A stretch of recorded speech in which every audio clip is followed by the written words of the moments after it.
Vacas azules reaparecen y se posicionan en el mercado.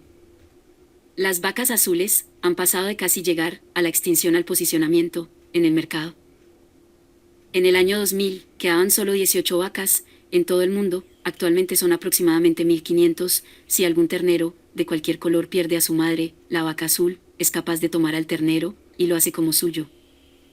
La gran característica de esta maravillosa raza es el color ultramarino o color azul claro, sobresale ante el marrón, negro y blanco, que son los colores característicos de la ganadería bovina.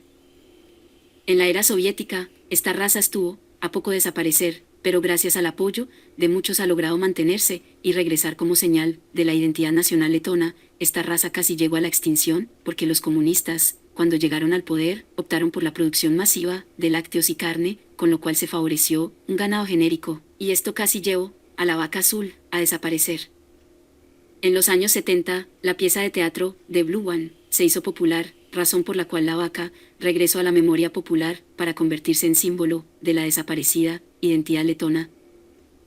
En el año 2006 ganaderos, científicos y gente entusiasta fundaron la Asociación Vaca Azul con el firme propósito de proteger a la especie. Esta raza produce menos leche que otros bovinos, produce aproximadamente 5.000 litros anuales, mientras que la raza Holstein puede producir fácilmente 8.000 litros, pero la gran distinción es que la leche de la vaca azul es más nutritiva y sana.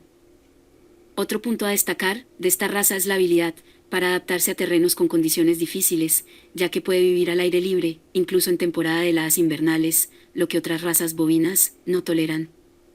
Un gran dato de la vaca azul es que es capaz de atrapar al virus bovino de leucosis, y por lo tanto al identificar los genes, se pueden beneficiar a las otras razas de vacas.